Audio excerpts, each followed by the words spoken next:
Welcome to this course session on the characteristics of gifted individuals. This lecture focuses on chapters 1 and 2 of Education of the Gifted and Talented. Chapter 1 highlights the importance of aligning instruction with the needs of gifted students, while Chapter 2 explores the defining characteristics of gifted learners. Together, these chapters provide the foundation for understanding both who gifted students are and how educators can best support them. That's how we're going to start the foundation of Education 686 here at McNeese State University. I'm Dr. Lori Benoit. I'm your instructor for the course, and I'm so excited to get started with you. We are going to have a wonderful semester learning about the characteristics of gifted individuals. So as we move forward, let's go ahead and dive in to look at some of our materials for the course. Of course, we're going to start with these lecture materials, and you're going to notice that they are supportive, they are supplementary to the reading that you're going to be doing this week. The goal of this session is twofold. First, to identify the characteristics of gifted students, and second, to understand why it's critical to align instruction with those characteristics. Louisiana requires academically gifted certification candidates to demonstrate deep understanding of gifted learners' needs. So this material connects directly to your certification and your future work with students. So our goal, just to restate, is to understand who gifted students are and what they need. Our focus is going to be an instructional match to those learner characteristics that we identify. And then, of course, we're constantly going to be making that connection to your Louisiana Academically Gifted certification. Giftedness is defined differently depending on the context, but it generally refers to students who show exceptional ability or potential in intellectual, creative, artistic, or leadership domains. The federal definition emphasizes outstanding talent and the need for services beyond regular schooling. Louisiana is unique in how it structures gifted education compared to many other states. Your textbook is going to, of course, highlight the federal definition. So you definitely want to be very familiar with that. But I'm going to also always add in how we here in Louisiana recognize giftedness. In Louisiana, giftedness is classified as an exceptionality under special education law, and gifted students receive services through an individualized education program, also known as the IEP process. The same formal process is used for students with disabilities. This means gifted students are legally entitled to individualized goals, instructional accommodation, and progress monitoring. In contrast, in many states, gifted programs are treated as add-ons or enrichment services without the same legal protections.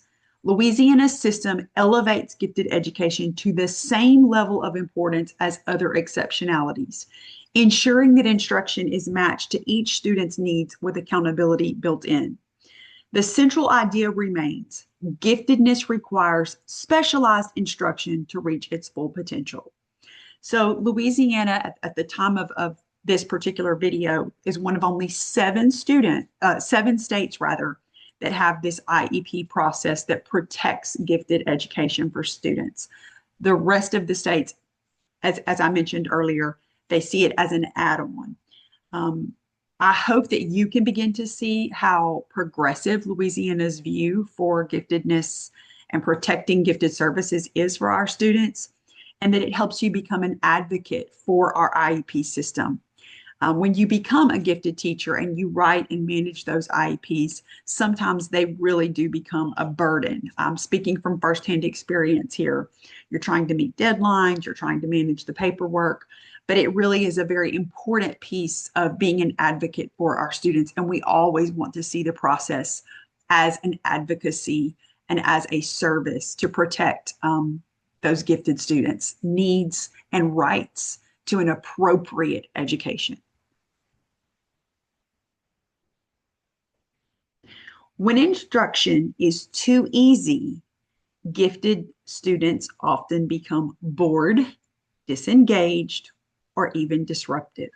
You can probably reflect on your own educational experience and relate to some of these, either from yourself, a peer, or maybe a sibling. Some coast and never learn study habits, while other students practice what we call underachievement or underperformance. Matching instruction to their level prevents these outcomes and it promotes engagement.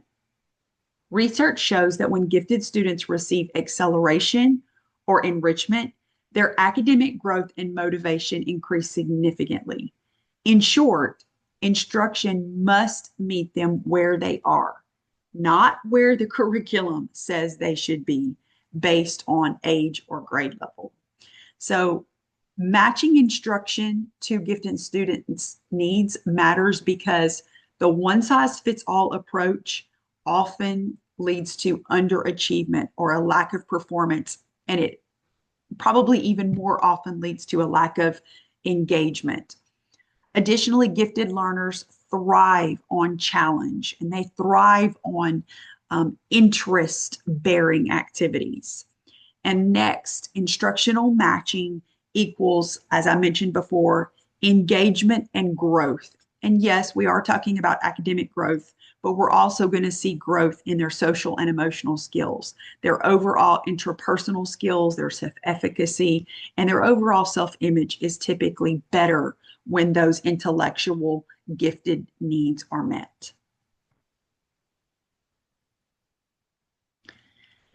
So the core needs of gifted students are going to be kind of simplified in this slide, admittedly. Please make sure that you dive into the text because this is truly just the tip of the iceberg. This is going to be, basically like the highlight material. But I'm going to try to explain what the main points of that you need to come out of here with the core needs. Gifted learners have three broad categories of needs: intellectual, creative, and social and emotional. They need access to advanced, challenging material and opportunities to stretch their thinking through open-ended, problem-solving activities. Equally important are their social and emotional needs. Many gifted students experience perfectionism, peer isolation, heightened sensitivity, and some of them even experience, because of some of these things, they experience certain levels of anxiety and depression. Teachers must recognize that giftedness is not just about academics. It's about teaching the whole child. And of course, we know this is good practice for all students, but especially so for gifted students. One of the things that you also want to keep in mind is that many of your gifted students may also have another exceptionality. So they may also have attention deficit disorder, or they may be experiencing some sort of autism spectrum needs or neurodivergent needs. So these are things that you want to keep in mind as you are servicing and providing support and building relationships with gifted students. We're really going to be addressing their gifted needs here, but you constantly want to think of them as multifaceted individuals, because a lot of times those needs overlap, or maybe one of the other needs or even the gifted need might not be addressed at all because the other exceptionality seems to be so dominant in their personality. So keep that in mind. Cognitively, gifted students often display an advanced vocabulary at an early age. We call this precociousness, where they're very talkative very early. The ability to grasp abstract concepts quickly is also another skill that another quality or characteristic that we often see in gifted students.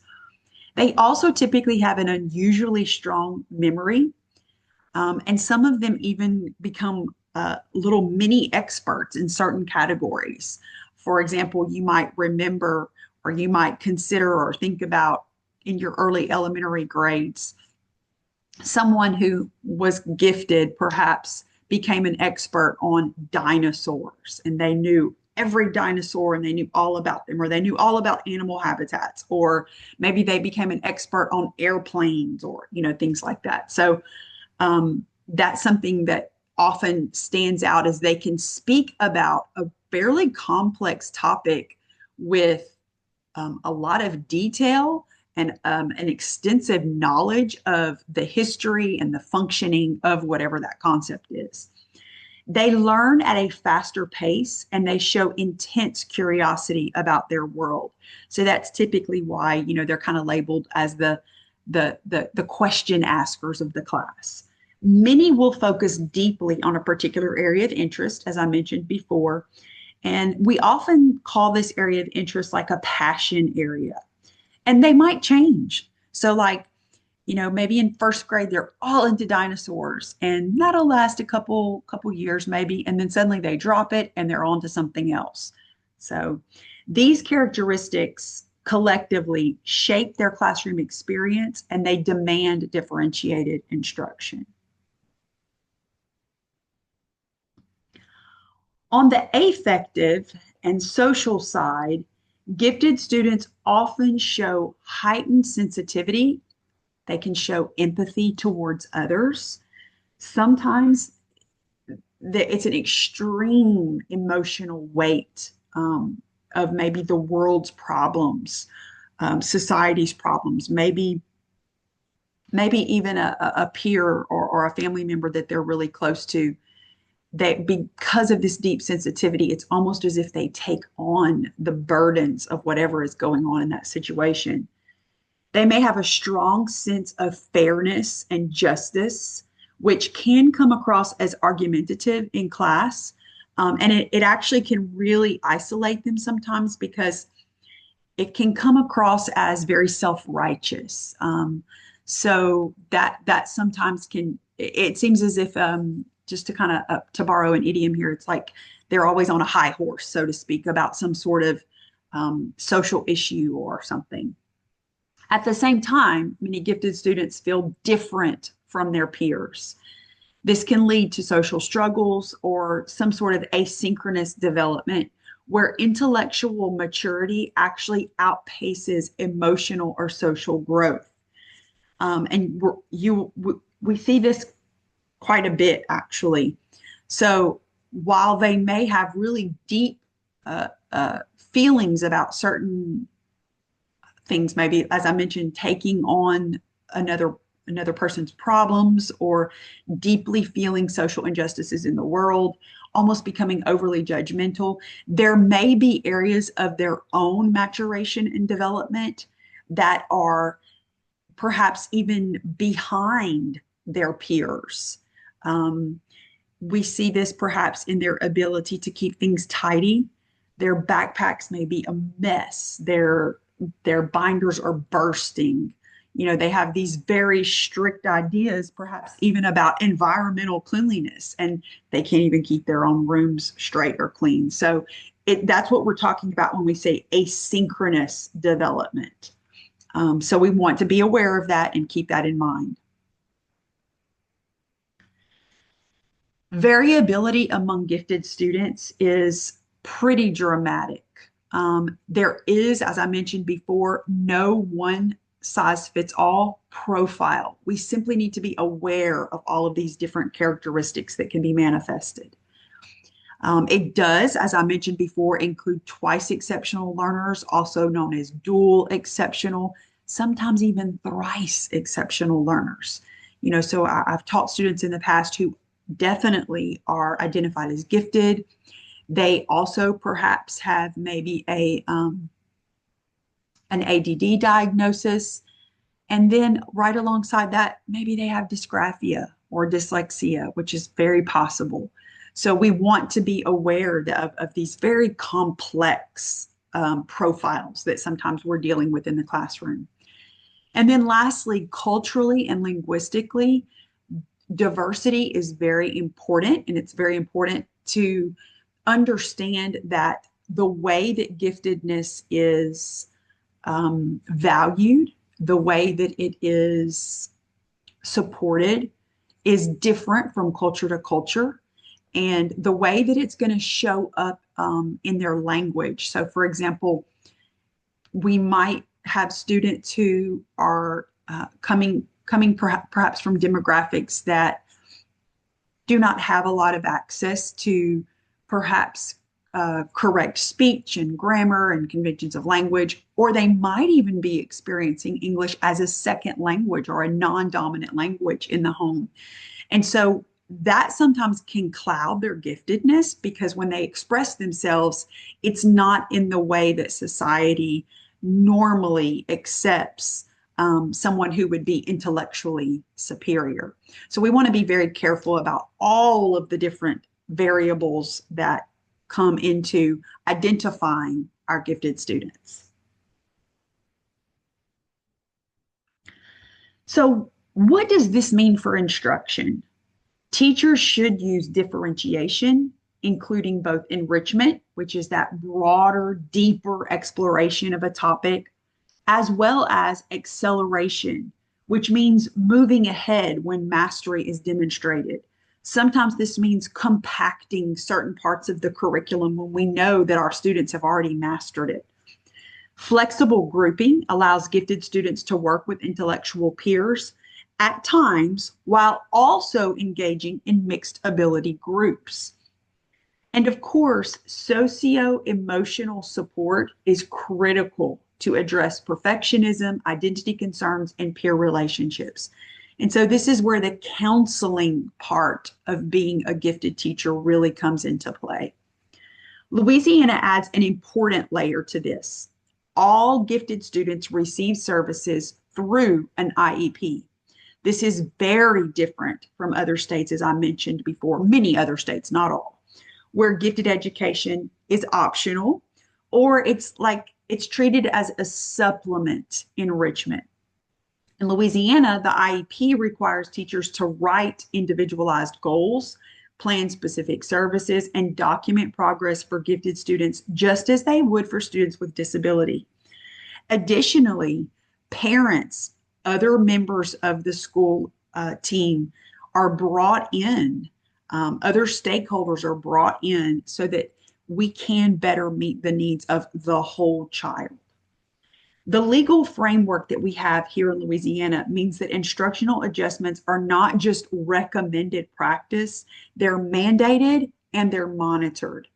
Teachers in Louisiana therefore serve as both instructors and advocates, ensuring each gifted student's educational plan truly matches his or her needs. So let's consider a case, a 10-year-old who is completing algebra level math. Okay, so put that in your think tank, but feels socially isolated and avoids group work.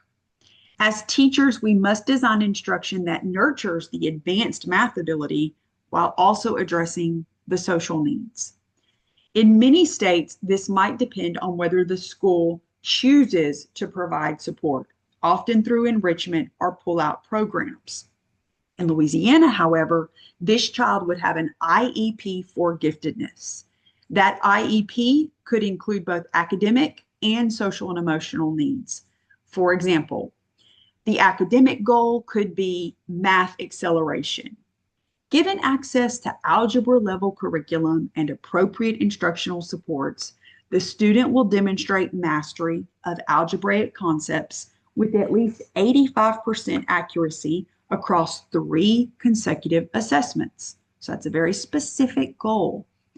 The social and emotional goal is just as important and would be part of the IEP. So here's a sample social emotional goal that could potentially match this profile. During small group activities, the student will participate in cooperative problem solving with peers at least twice per session, as observed and recorded by the teacher in 4 out of 5 opportunities. And so we've got some very specific goals here then that we could use to work to move the needle for the student's social progress. If the student is not meeting this goal, on his own after being made aware of it and stakeholders all agreeing on it. So this is something that parents would have to agree to. This is something that if the student is receiving services in, an at-level class or maybe just a regular strictly gifted class, everybody would be on the same page with this. And so this is something that if the student is not meeting this goal, we would try to come up with a scaffold for him of some sort. So maybe a reflection journal, maybe setting some mini goals. So like a daily goal, where you're maybe giving some conversation, role-playing activities with the gifted teacher to help him kind of practice talking with a peer. So these are things that can be put into place to support the student. This highlights how Louisiana's IEP framework ensures teachers plan intentionally for both sides of giftedness, the advanced intellectual ability and the social and emotional growth. It transforms support for gifted students into something that's systematic, that's individualized, and that's legally protected. And ultimately, it helps this gifted student build agency and autonomy in navigating his own academic and personal growth. And that's what we want, is for our students to be lifelong learners, not just of content, but of themselves and of their world.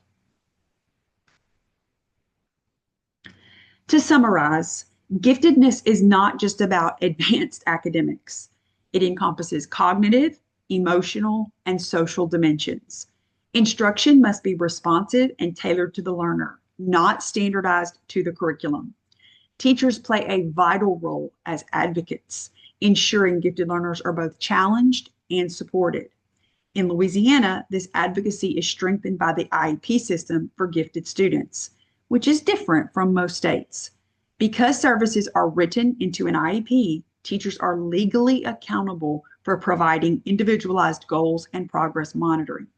This framework ensures that gifted education in Louisiana is not optional or enrichment only. It is a protected right under special education law. This means that in your future classrooms, or perhaps your current classroom if you're a teacher, your role extends beyond teaching. You are part of a system that guarantees gifted students' needs are recognized, documented, and met. So let's take a moment to reflect. Think about your own classroom experiences. Have you noticed a student who was unusually advanced in a particular area? You may actually be currently teaching gifted students in your at-level classes, or maybe you are currently a practicing gifted teacher seeking certification. How did you respond to this advanced student? What challenges did you face in trying to meet both their academic and their social and emotional needs? How did you see these characteristics manifested in your classroom? This is an opportunity to connect what we've discussed in this session to your own practice.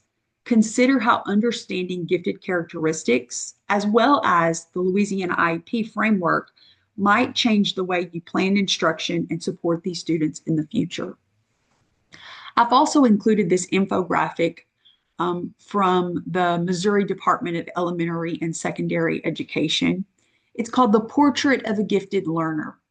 And although we highlighted the characteristics of how to identify these students in our classrooms and the variables that go into making them gifted and the different profiles that we're going to see with these students, as you move forward, I want you to think about all of these aspects of these gifted students.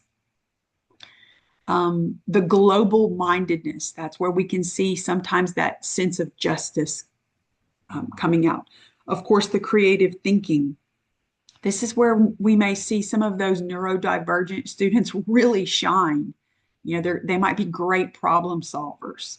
So this portrait of a gifted learner is just a really great way for us to as we move forward to consider all of the different aspects of a gifted learner and the different ways that we can meet their needs and help them grow. Please make sure that you check your learning platform, Moodle, Canvas, wherever you're receiving this particular instruction.